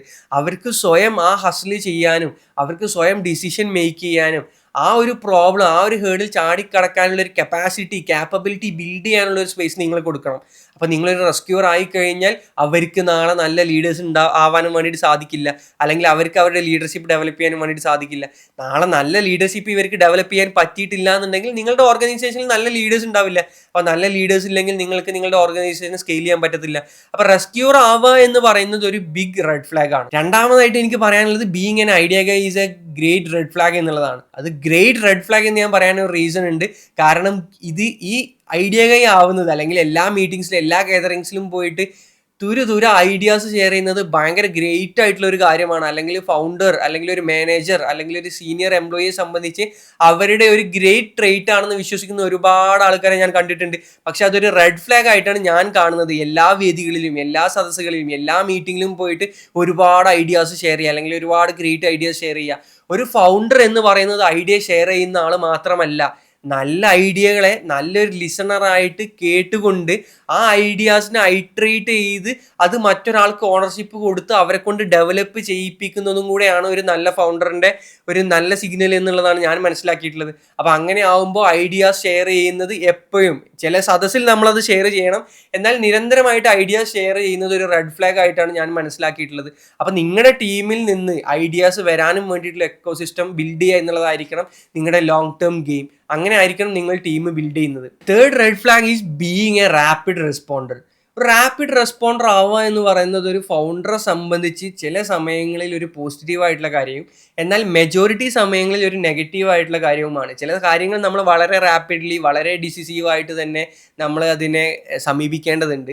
എന്നാൽ ചില സമയത്ത് നമ്മൾ റാപ്പിഡ് റെസ്പോണ്ടർ ആവുന്നത് ഒരു റെഡ് ഫ്ലാഗ് ആണ്. എസ്പെഷ്യലി ടീം മീറ്റിംഗ്സിലൊക്കെ അവർ ഐഡിയാസ് ഷെയർ ചെയ്യുമ്പോൾ ആ ഐഡിയയുടെ തുടക്കത്തിൽ തന്നെ അതിനെ റെസ്പോണ്ട് ചെയ്യുകയും അതിനെ ഇവാലുവേറ്റ് ചെയ്യുകയും ചെയ്യുന്നത്, അതൊരു റെഡ് ഫ്ലാഗ് ആയിട്ട് എനിക്ക് പല സമയങ്ങളിലും തോന്നിയിട്ടുണ്ട്. അപ്പോൾ ഒരു ഫൗണ്ടർ എന്നുള്ള രീതിയിൽ ഏതൊക്കെ സമയത്ത് എങ്ങനെയൊക്കെ റെസ്പോണ്ട് ചെയ്യണം എന്നുള്ളത് നിങ്ങൾ മനസ്സിലാവണം. ചില സമയങ്ങളിൽ റാപ്പിഡ് റെസ്പോണ്ടർ ആവുന്നത് ഒരു റെഡ് ഫ്ലാഗ് ആണ്. ഒരു കമ്പനിയുടെ കൾച്ചർ ബിൽഡ് ചെയ്യുന്നതിൽ, അല്ലെങ്കിൽ ഒരു കൾച്ചർ ക്രിയേറ്റ് ചെയ്യുന്നതിലൊക്കെ ഫൗണ്ടറിൻ്റെ റോള് ഒരുപാടാണ്. ബേസിക്കലി ഒരു ഫൗണ്ടർ എന്ന് പറഞ്ഞു കഴിഞ്ഞാൽ ആ കമ്പനിയുടെ കൾച്ചർ ആർക്കിടെക്റ്റും കൂടെയാണ്. ഇത് എൻ്റെ കമ്പനിയിൽ ഞാൻ എക്സ്പീരിയൻസ് ചെയ്തിട്ട കാര്യമാണ്. കാരണം ഒരു ലീഡർ എന്നുള്ള രീതിയിൽ ഓവർ ലാസ്റ്റ് 4-5 ഇയേഴ്സ് ഞാൻ എങ്ങനെ ട്രാൻസ്ഫോം ആയി എന്നുള്ളതും എൻ്റെ ട്രാൻസ്ഫോർമേഷനും ഇൻ്റർവെല്ലിൻ്റെ കൾച്ചറിൽ ക്രിയേറ്റ് ആയിട്ടുള്ള ട്രാൻസ്ഫോർമേഷനും തമ്മിൽ നമ്മൾ ടൈം ഗ്യാപ്പ് എടുക്കും, അല്ലെങ്കിൽ ആ ഒരു ടൈം ലൈൻ എടുക്കുമ്പോൾ ഇതിൻ്റെ കോറിലേഷൻ എന്താണെന്നുള്ളതും എനിക്ക് ഇന്ന് കറക്റ്റായിട്ട് ഡിവൈസ് ചെയ്യാൻ പറ്റുന്നുണ്ട്. അപ്പോൾ ഒരു ഫൗണ്ടർ എന്ന് പറയുന്നത് ഒരു കമ്പനിയുടെ ഒരു ഓർഗനൈസേഷൻ്റെ കൾച്ചറൽ ആർക്കിടെക്റ്റും കൂടെയാണ്, അയാൾ ഒരു റോൾ മോഡലും കൂടിയാണ്. അപ്പോൾ നമ്മൾ എന്ത് ചെയ്യുന്നു, നമ്മൾ എങ്ങനെ സംസാരിക്കുന്നു, നമ്മൾ എങ്ങനെ സ്ട്രാറ്റജീസ് ക്രിയേറ്റ് ചെയ്യുന്നു, നമ്മൾ അതെങ്ങനെ എക്സിക്യൂട്ട് ചെയ്യുന്നു എന്നുള്ളത് നമ്മുടെ ടീം മെമ്പേഴ്സ് വളരെ ക്ലോസ്ലി വാച്ച് ചെയ്യുന്നുണ്ടാവും. അവർക്ക് എപ്പോഴും നമ്മളൊരു റോൾ മോഡലാണ്. So if you are A team member who are very lazy, they will also become lazy. If you are trying to gossip, or if you start gossiping, they will also gossip. And if you are transparent, obviously they will be transparent. And നിങ്ങൾ late ആയിട്ട് work ചെയ്യുകയാണെന്നുണ്ടെങ്കിൽ, അല്ലെങ്കിൽ നിങ്ങൾ hard work ചെയ്യുകയാണെന്നുണ്ടെങ്കിൽ, of course നിങ്ങളുടെ ടീമും hard work ചെയ്യും. ഓരോ ഫൗണ്ടേഴ്സും റോൾ മോഡൽസ് ആണ് എന്നുള്ള കാര്യം ഞാൻ നിങ്ങളെ ഒരിക്കൽ കൂടെ ഓർമ്മിപ്പിക്കുകയാണ്. നിങ്ങളൊരു വഴികാട്ടിയാണ്. നിങ്ങൾ കാണിച്ചു കൊടുക്കുന്ന വഴികളിലൂടെ ഒരുപാട് പേര് നടന്നു വരുന്നുണ്ട്. സോ ഒരാൾക്ക് റോൾ മോഡൽ ആക്കാൻ പറ്റിയിട്ടുള്ള ഒരു ഫൗണ്ടർ ആണോ, അല്ലെങ്കിൽ നമ്മൾ റൈറ്റ് ആയിട്ടുള്ള പാത്ത് അല്ലെങ്കിൽ റൈറ്റ് ആയിട്ടുള്ള ഡയറക്ഷൻ ആണോ നമ്മുടെ ടീം മെമ്പേഴ്സിന് ഇപ്പോൾ കാണിച്ചു കൊടുത്തുകൊണ്ടിരിക്കുന്നത് എന്നുള്ളതൊക്കെ നമ്മൾ സ്വയം വിലയിരുത്തുക. നിങ്ങൾ ഓരോരുത്തരും വിലയിരുത്തുക. നിങ്ങളൊരു റോൾ മോഡൽ ആവാനുള്ള സ്കില്ലുള്ള, അല്ലെങ്കിൽ ഒരു റോൾ മോഡൽ ആവാനുള്ള ട്രേറ്റ്സ് ഉള്ള ഒരു ഫൗണ്ടർ ആണോ എന്നുള്ളത്. ഇന്നൊക്കെ ഏതൊക്കെ ഏരിയയിൽ എങ്ങനെയൊക്കെ ഇംപ്രൂവ് ചെയ്യണം, എന്തൊക്കെ കാര്യങ്ങളിൽ എന്തൊക്കെ മാറ്റങ്ങൾ വരുത്തണം എന്നുള്ളത് നിങ്ങൾ തന്നെ അനലൈസ് ചെയ്യുക. അങ്ങനെ ഒരുപാട് പ്ലേയേഴ്സ് ഉള്ള, ഒരുപാട് ഓൾറൗണ്ടേഴ്സ് ഉള്ള ഒരു ഇനീഷ്യൽ ടീമിനെ സെറ്റപ്പ് ചെയ്യുകയും നേർച്ചറൊക്കെ ചെയ്തു കഴിഞ്ഞാൽ പിന്നീട് നമ്മൾ ചെയ്യേണ്ടത് ഒരു ടീമിനെ സ്കെയിൽ ചെയ്യുക എന്നുള്ളതാണ്. അപ്പോൾ ടീമിനെ സ്കെയിൽ ചെയ്യുന്നതുമായി സംബന്ധിച്ചിട്ടുള്ള ചില കാര്യങ്ങളാണ് അടുത്തതായിട്ട് നമ്മൾ ചർച്ച ചെയ്യാൻ പോകുന്നത്. അതിൽ നിങ്ങൾ ആദ്യം മനസ്സിലാക്കേണ്ട ഒരു കാര്യം എന്താണെന്ന് വെച്ച് കഴിഞ്ഞാൽ, what works at 5 won't work at 50 എന്നുള്ളതാണ്. അതുപോലെ what works at 50 will kill you at 500. ഇത് നിങ്ങൾ മനസ്സിലാക്കേണ്ട ഒരു തമ്പ് റൂളാണ്. കാരണം നമ്മൾ ഇനീഷ്യലി ഒരു കൾച്ചർ സെറ്റപ്പ് ചെയ്ത് കഴിഞ്ഞാൽ അത് തന്നെ തുടർന്ന് പോവാം, അത് മാത്രം വെച്ചിട്ട് നമ്മുടെ കമ്പനി സ്കെയിൽ ചെയ്യാൻ പറ്റും എന്നുള്ളത് നമ്മൾ ഫൗണ്ടേഴ്സ് എന്നുള്ള രീതിയിൽ തെറ്റിദ്ധരിക്കരുത്. നമ്മൾ 5 മെമ്പേഴ്സ് ഉള്ള സമയത്ത് വർക്ക് ചെയ്യുന്ന ഒരു കാര്യവും 50 മെമ്പേഴ്സ് ഉണ്ടാകുന്ന ഒരു ടീമിൽ വർക്ക് ആവില്ല. 50 മെമ്പേഴ്സ് ഉണ്ടാകുന്ന ഒരു ടീമിൽ നമ്മൾ വളരെ സ്ട്രാറ്റജിക്കലി ഇംപ്ലിമെൻറ്റ് ചെയ്തിട്ടുള്ള ഒരുപാട് പോളിസീസ്, ഒരുപാട് കൾച്ചേഴ്സ്, ഒരുപാട് കാര്യങ്ങൾ ഉണ്ടാവും. ഇതേ കാര്യങ്ങളായിരിക്കും 500 മെമ്പേഴ്സ് ഉള്ള ടീമിൽ നമുക്ക് ബാക്ക് ഫയർ ചെയ്യുന്നത്, അല്ലെങ്കിൽ നമ്മുടെ ഓർഗനൈസേഷനിലെ ഏറ്റവും വലിയ ചലഞ്ച് ആവുന്നത്. അപ്പോൾ കൾച്ചർ എന്ന് പറഞ്ഞു കഴിഞ്ഞാൽ നമ്മൾ കണ്ടിന്യൂസ്ലി ഇന്നോവേറ്റ് ചെയ്യേണ്ട, നമ്മൾ കണ്ടിന്യൂസ്ലി ചേഞ്ച് ചെയ്യേണ്ട ഒരു കാര്യമാണ് കൾച്ചർ എന്ന് പറയുന്നത്. അതിൽ ആ ഇന്നോവേഷനും അതുപോലെ തന്നെ ആ കാലത്തിനനുസരിച്ച്, അല്ലെങ്കിൽ നമ്മുടെ ടീമിൻ്റെ സൈസിനനുസരിച്ച്, അല്ലെങ്കിൽ നമ്മൾ സെർവ് ചെയ്യുന്ന മാർക്കറ്റിനനുസരിച്ചൊക്കെ മാറ്റങ്ങൾ കൊണ്ടുവരേണ്ടതുണ്ട്. അത് വളരെ ഇമ്പോർട്ടൻ്റ് ആണ്. 5 പേരുള്ള സമയത്ത് ഒരു പക്ഷേ നമ്മുടെ കമ്പനിയിലെ ഏറ്റവും വലിയ പ്രയോറിറ്റി എന്ന് പറയുന്നത് എല്ലാവരും എല്ലാ കാര്യങ്ങളും ചെയ്യുക, എന്നിട്ട് കമ്പനി ഒന്ന് മൂവ് ചെയ്യുക എന്നുള്ളതായിരിക്കും. എന്നാൽ 50 പേരെത്തുന്ന ഒരു സമയത്ത് നമ്മൾ പ്രോസസ്സുകൾ ബിൽഡ് ചെയ്യുന്നു, നമ്മൾ സിസ്റ്റംസ് ബിൽഡ് ചെയ്യുന്നു, നമ്മൾ SOP ബിൽഡ് ചെയ്യുന്നു. എന്നിട്ട് നമ്മൾ കുറേ പ്രോസസ്സുകൾ, കുറേ കാര്യങ്ങൾ നമ്മൾ ഓട്ടോമേറ്റ് ചെയ്യാനും വേണ്ടിയിട്ട് ഓടിക്കൊണ്ടിരിക്കുന്ന ഒരു സമയമാണ് ഒരു 50 പേര്, 100 പേര് അല്ലെങ്കിൽ 200 പേരൊക്കെ ഉള്ള ഒരു സമയം. എന്നാൽ ഒരു 500 പേരൊക്കെ ആകുമ്പോഴേക്ക് നമ്മുടെ കമ്പനിയിലെ പ്രോസസ്സുകളും SOPസും സിസ്റ്റംസും ഒക്കെ ഓൾറെഡി സെറ്റ് ആയിട്ടുണ്ടാവും. പക്ഷെ ആ സമയമാകുമ്പോഴേക്ക് കൾച്ചർ ഡിമിനിഷ് ആയി തുടങ്ങിയിട്ടുണ്ടാവും. നമ്മളൊരു കൾച്ചറും കോഡെല്ലാം നമ്മൾ ബിൽഡ് ചെയ്തിട്ടുണ്ടാവും. പക്ഷെ കൾച്ചർ ഡിമിനിഷ് ആവുന്ന ഒരു മൊമെൻ്റ് ആണ് ഒരു 400-500 മെമ്പേഴ്സൊക്കെ എത്തുന്ന ഒരു സമയം. ആ സമയത്ത് കൾച്ചറിന് എന്ത് സംഭവിച്ചു എന്നുള്ളത് നമ്മൾ വളരെ ക്ലോസ്ലി വാച്ച് ചെയ്യേണ്ടതുണ്ട്, വളരെ ക്രൂഷ്യലായിട്ട് തന്നെ പരിശോധിക്കേണ്ടതുണ്ട്. ഇതേ സമയത്ത് തന്നെ ആയിരിക്കും നിങ്ങളുടെ കമ്പനിയിൽ നിന്ന് കൊഴിഞ്ഞു പോക്കുകൾ ഉണ്ടാവുന്നത്. അതായത് നിങ്ങളുടെ ടീം മെമ്പേഴ്സ്, ഒരുപാട് കാലങ്ങളായിട്ട് നിങ്ങളുടെ ടീം മെമ്പേഴ്സ് നിങ്ങളുടെ ടീമിൽ ക്വിറ്റ് ചെയ്യാൻ തുടങ്ങും. അപ്പോൾ ഇത് എന്തുകൊണ്ടാണെന്ന് വെച്ച് കഴിഞ്ഞാൽ, ഇവിടുത്തെ ഒരു തമ്പ് റൂൾ നിങ്ങൾ മനസ്സിലാക്കേണ്ടത് പീപ്പിൾ ഡോണ്ട് ക്വിറ്റ് കമ്പനീസ് എന്നുള്ളതാണ്. ദേ ക്വിറ്റ് ബാഡ് മാനേജേഴ്സ്. ആ ബാഡ് മാനേജേഴ്സ് എങ്ങനെ ഉണ്ടാവുന്നു? നമ്മുടെ കൾച്ചർ ഡൈല്യൂട്ട് ആവുമ്പോൾ. അപ്പോൾ ഈ ഒരു പോയിന്റിൽ, ഈ 500 മെമ്പേഴ്സിൻ്റെ അറൗണ്ടൊക്കെ ഉണ്ടാകുന്ന പോയിന്റിലാണ് നമ്മുടെ കൾച്ചർ ഡൈല്യൂട്ട് ആവാൻ തുടങ്ങുന്നത്. അപ്പോൾ എങ്ങനെ ഡൈല്യൂട്ട് ആവാതെ ഒരു കൾച്ചർ ക്രിയേറ്റ് ചെയ്യാം? ആ ഡൈല്യൂട്ട് ആവാതെ കൾച്ചർ നിലനിന്ന് പോകാൻ നമുക്ക് സിസ്റ്റംസ് വേണം. ആ സിസ്റ്റംസ് എങ്ങനെ ഉണ്ടാക്കാം എന്നുള്ളതാണ് നമ്മൾ നെക്സ്റ്റ് ആയിട്ട് ചർച്ച ചെയ്യുന്നത്. അതിലെ ഫസ്റ്റ് വൺ എന്ന് പറയുന്നത്, നിങ്ങളൊരു കൾച്ചർ കോഡ് പ്രിപ്പയർ ചെയ്യണം എന്നുള്ളതാണ്. ഇതൊരു റിട്ടൺ ഡോക്യുമെൻ്റ് ആയിരിക്കാം, അല്ലെങ്കിൽ ഒരു ഡോക്യുമെൻ്റ് ആയിരിക്കാം. ഇത്തരത്തിൽ റിജിഡ് ആയിട്ടുള്ള ഒരു ഡോക്യുമെൻ്റ് ഇതിൽ വളരെ ഇമ്പോർട്ടൻ്റ് ആണ്. ഈ ഡോക്യുമെൻ്റ് പ്രിപ്പയർ ചെയ്താൽ മാത്രം പോരാ, ഇത് നമ്മൾ പ്രാക്ടീസ് ചെയ്യുകയും വേണം. ഇത് നമ്മൾ ഈച്ച് ആൻഡ് എവറി ടീം മെമ്പേഴ്സിനെ നിരന്തരമായിട്ട് ഓർമ്മിപ്പിച്ചുകൊണ്ടിരിക്കണം. ഇപ്പോൾ ഇൻ്റർവെല്ലൊക്കെ നമ്മൾ ചെയ്യുന്നത് എന്താ വെച്ച് കഴിഞ്ഞാൽ, നമ്മൾ ഓൺ ബോർഡിങ് മുതൽ എക്സിറ്റ് വരെയുള്ള പ്രോസസ്സിൽ ഇത് ഇൻവോൾവ് ആണ്. നമ്മൾ ഓൺ ബോർഡിങ്ങിൻ്റെ സമയത്ത് തന്നെ എന്ത് ചെയ്യണം, നമ്മൾ ഇനീഷ്യലി എന്താണ് ഇവിടുത്തെ കൾച്ചർ, ആ കൾച്ചർ കോഡ് എന്തൊക്കെയാണ്, ഇവിടുത്തെ പോളിസീസ് എങ്ങനെയൊക്കെയാണ്, ഇത് എങ്ങനെയൊക്കെ വർക്ക് ചെയ്യുന്നു, ഈ ഓർഗനൈസേഷൻ എങ്ങനെയാണ് ഓരോ ദിവസവും മുന്നോട്ട് പോകുന്നത് എന്നുള്ളത് നമ്മൾ അവരെ പഠിപ്പിക്കുക, നമ്മൾ അവരെ എഡ്യൂക്കേറ്റ് ചെയ്യുക. എന്നിട്ട് പിന്നെ നമ്മൾ വരുന്ന ഓരോ ഗ്യാതറിങ്സിലും, അത് മീറ്റിംഗ്സിലായി കഴിഞ്ഞാലും, ഈവൻ ടൗൺ ഹൗസിലായി കഴിഞ്ഞാലും, ഈവൻ മന്ത്ലി മീറ്റപ്സിലാവട്ടെ, ക്വാർട്ടർലി മീറ്റപ്സിലാവട്ടെ, ഈവൻ ടീം മീറ്റിംഗ്സിലാവട്ടെ, എന്ത് മീറ്റിംഗ് നടന്നു കഴിഞ്ഞാലും നമ്മൾ ഏതെങ്കിലും രീതിയിൽ നമ്മളുടെ കൾച്ചറിനെ അല്ലെങ്കിൽ നമ്മുടെ കോഡിനെ നമ്മൾ വീണ്ടും അവരിൽ റീഇൻസ്റ്റേറ്റ് ചെയ്യുന്ന രീതിയിൽ അല്ലെങ്കിൽ വീണ്ടും അവരെ പഠിപ്പിക്കുന്ന രീതിയിൽ എന്തെങ്കിലും ഒരു ആക്ടിവിറ്റി അവിടെ ഉണ്ടായിരിക്കണം എന്നുള്ളതാണ്. മാത്രമല്ല ഈ കൾച്ചറിനെ നമ്മൾ നിരന്തരമായിട്ട് കമ്മ്യൂണിക്കേറ്റ് ചെയ്തുകൊണ്ടിരിക്കണം. ഈ കമ്മ്യൂണിക്കേഷനെ നമ്മൾ റിച്വലൈസ് ചെയ്യണം. ഇതിനെ നമ്മൾ ഒരു പ്രോസസ്സാക്കി കമ്പനീൻ്റെ അകത്ത് മാറ്റണം. നമ്മുടെ കമ്മ്യൂണിക്കേഷൻ അതിൽ ഏറ്റവും കീ ആയിട്ടുള്ള കാര്യം. കാരണം നമ്മുടെ കൾച്ചർ എപ്പോഴും ഡൈല്യൂട്ട് ആയി പോകുന്നത് ആ കൾച്ചർ അതുപോലെ തന്നെ കമ്മ്യൂണിക്കേറ്റ് ആവാത്തത് കൊണ്ടാണ്. അപ്പോൾ ഡെയിലി ഏതെങ്കിലും രീതിയിൽ നമ്മുടെ കൾച്ചറിൻ്റെ ഭാഗമായിട്ടുള്ള കാര്യങ്ങൾ കമ്മ്യൂണിക്കേറ്റ് ചെയ്യപ്പെടുന്നുണ്ട്, അത് ടീമിൽ ചർച്ച ചെയ്യപ്പെടുന്നുണ്ട്, അതിൻ്റെ ഓവർ ഡിസ്കഷൻസ് നടക്കുന്നുണ്ട് എന്നുള്ളതൊക്കെ നമ്മൾ ഉറപ്പ് വരുത്തുക. അപ്പോൾ ടീം മീറ്റിംഗ്സ് ആയി കഴിഞ്ഞാൽ ഇപ്പോൾ ഡെയിലി മീറ്റിംഗ്സിലുള്ള ഡിപ്പാർട്ട്മെൻറ്റ്സ് ഉണ്ടാവും. ആ മീറ്റിംഗ്സിൽ ഒരു 2 മിനിറ്റോ 5 മിനിറ്റോ കൾച്ചർ റിലേറ്റഡ് ആയിട്ടുള്ള കാര്യങ്ങൾ ആ കോഡ് പ്രാക്ടീസ് ചെയ്യുന്നതിനും വേണ്ടിയിട്ട് ഇമ്പോർട്ടൻസ് കൊടുക്കുക.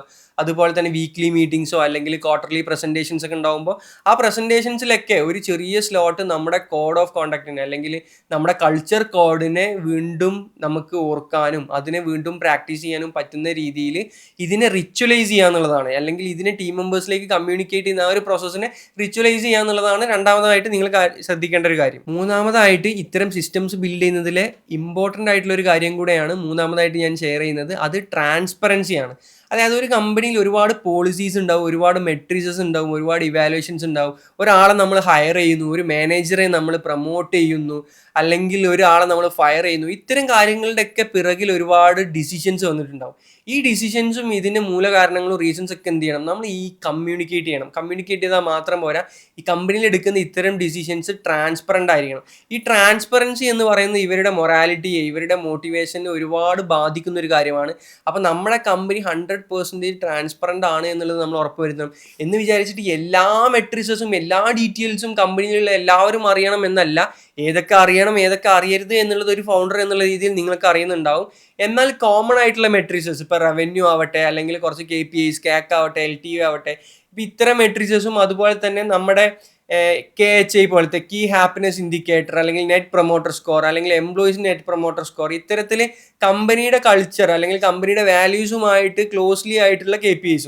അപ്പോൾ ഇത്തരത്തിലുള്ള KPIs കുറിച്ചുള്ള ഒരു അവബോധം അല്ലെങ്കിൽ ഇത്തരത്തിലുള്ള KPIs കുറിച്ചുള്ള ഒരു റിയാലിറ്റി ചെക്ക് നമ്മൾ നിരന്തരമായിട്ട് നമ്മുടെ ടീം മെമ്പേഴ്സിന് കൊടുത്തുകൊണ്ടിരിക്കണം. ഇതിനെക്കുറിച്ചുള്ള നോളജും അവർക്ക് ഉണ്ട് എന്നുള്ളത് നമ്മളെപ്പോഴും ഉറപ്പ് വരുത്തേണ്ടതുണ്ട്. അപ്പോൾ ട്രാൻസ്പെറൻസി നമ്മൾ പ്രാക്ടീസ് ചെയ്യുന്നതും ട്രാൻസ്പെറൻ്റ് ആയിട്ട് ആ ഓർഗനൈസേഷനെ മുന്നോട്ട് കൊണ്ടുപോകുന്നതും ഇതുപോലത്തെ ഒരു സിസ്റ്റം ബിൽഡ് ചെയ്യുന്നതിൽ വളരെ ഇമ്പോർട്ടൻ്റ് ആണ്. അടുത്തതായിട്ട് ഫീഡ്ബാക്ക് ആൻഡ് റെക്കഗ്നീഷൻ ആണ് നാലാമതായിട്ട് ഞാൻ പറയുന്നത്. ഫീഡ്ബാക്ക് എന്ന് പറയുന്നത് വളരെ ക്രൂഷ്യൽ ആയിട്ടുള്ള ഒരു കാര്യമാണ് നമ്മുടെ കൾച്ചർ ബിൽഡ് ചെയ്യുന്നതിൽ. കാരണം കൾച്ചർ ഡൈല്യൂട്ട് ചെയ്യുന്നതിൻ്റെ ഏർലി ഇൻഡിക്കേറ്റേഴ്സ് നമുക്ക് മനസ്സിലാക്കാനുള്ള ഏക മാർഗ്ഗം എന്ന് പറയുന്നത് ഫീഡ്ബാക്ക് ആണ്.